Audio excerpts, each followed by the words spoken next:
जय श्री राम दोस्तों एंड जय हिंद दोस्तों आपकी जानकारी के लिए बता दूं, पाकिस्तान दोबारा से आईएमएफ के सामने अपने घुटने टेकने वाला है और उनके सामने गिड़गिड़ाने वाला है। क्यों? कर्जा मांगने के लिए। अब जो आईएमएफ का डेलीगेशन है वो पहुंच गया है पाकिस्तान और पाकिस्तान की पूरी कोशिश है कि भैया किसी न किसी तरह से आईएमएफ के जो डेलीगेशन वाले जो लोग हैं उनको पटा सके, उनको मना सके ताकि उसको दोबारा कर्जा मिल सके।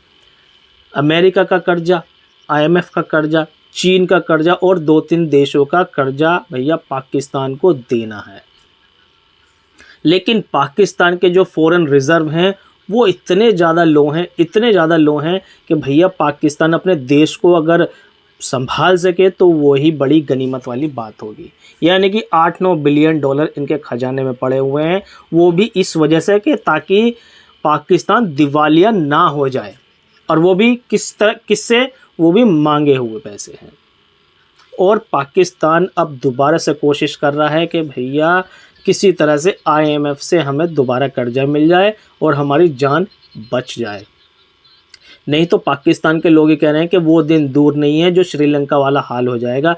श्रीलंका एकदम दिवालिया हो गया था ना कोरोना के बाद, एकदम ऐसा ही हाल पाकिस्तान के होने के पूरे चांसेस दिखाई दे रहे हैं। ये खुद पाकिस्तान के लोग बोल रहे हैं, पाकिस्तान के रिपोर्टर बोल रहे हैं और आईएमएफ से भीख मांगने के लिए अब ये तैयार है। जो पाकिस्तान के अब प्राइम मिनिस्टर हैं वो बात करते हुए नहीं थक रहे कि भैया किस तरह से आईएमएफ के जो डेलीगेट्स वाले लोग हैं उनको पटाया जाए, उनको मनाया जाए। उनके सामने पहले तो ये घुटने टेकेंगे, फिर उनके सामने भैया ये अपने हाथ फैला देंगे और हाथ फैलाने के बाद मुंह से क्या मांगेंगे कि हमें दे दो चंदा, हमें दे दो एड, हमें दे दो भीख ताकि हम अपने देश को चला सकें।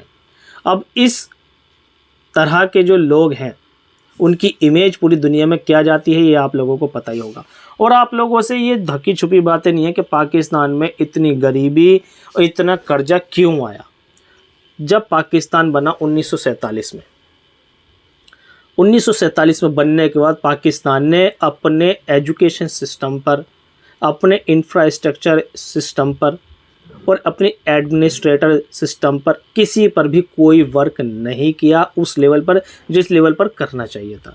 इन्होंने सबसे ज़्यादा फोकस किया जिहाद पर, सबसे ज़्यादा फोकस किया कश्मीर लेने पर, सबसे ज़्यादा फोकस किया इनलीगल एक्टिविटी में ये मुलव्विस रहे, यानी कि इन्वॉल्व रहे। और उसकी वजह से इनकी जो रूट्स हैं, बेसिक रूट यानी कि फाउंडेशन, वो ग्रो नहीं हो पाई। यानी कि इनको ना तो एजुकेशन मिल पाई और ना ही ढंग का कोई इंफ्रास्ट्रक्चर मिल पाया। उसकी वजह से इनके जो इन्होंने लीडर चुने वो भी वैसे ही निकले खाओ पीर। एक टाइम पर पाकिस्तान भैया थोड़ा सा अमीर हो रहा था, और वो क्यों हो रहा था? वो थे एड के पैसे, और उसकी वजह से ये आज तक कहते हुए नहीं थकते हैं कि एक टाइम पर पाकिस्तान भारत से आगे था, लेकिन वो था कर्जा का पैसा।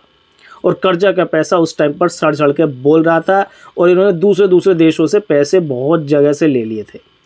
लेकिन जब चुकाने का वक्त आया तो इनकी नैया डूब गई। और नैया डूबने का मतलब क्या है? ये कर्जा चुका नहीं पाए, और कर्जा जब चुका नहीं पाए तो इनके देश में आने लगी महंगाई, इनके देश में आने लगी गुर्बत, इनके देश में आने लगी गरीबी। और उसकी वजह से आज पाकिस्तान में 40% गरीबी बढ़ चुकी है। पहले कम थी लेकिन अब बढ़ गई है।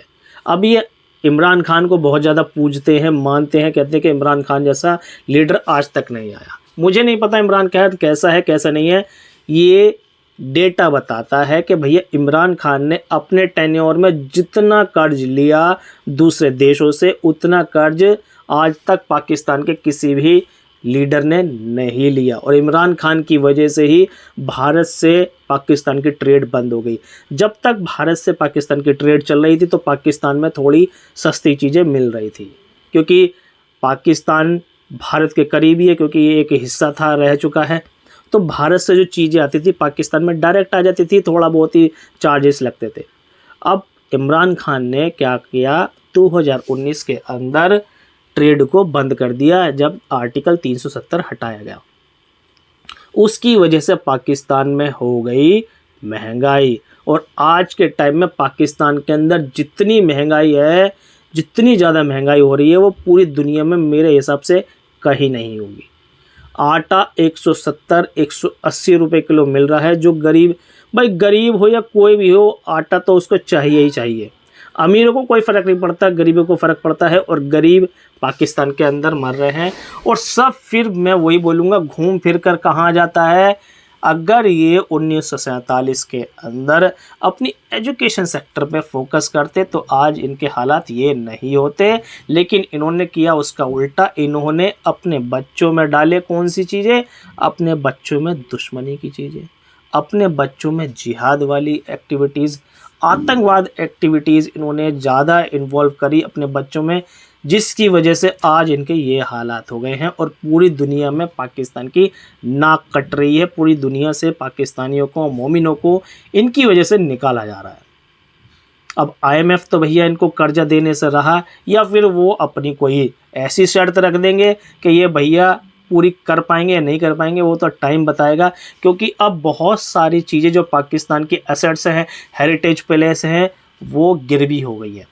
एक PIA करके एयरलाइन है पाकिस्तान की, वो भी गिरवी पड़ी हुई है।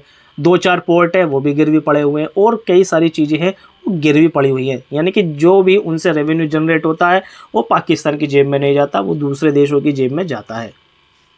और IMF अपना कर्ज वसूल करने के लिए कह देता है कि तुझे लेना है टैक्स ज़्यादा से ज़्यादा, इसीलिए हर चीज़ पाकिस्तान में महंगी हो गई है।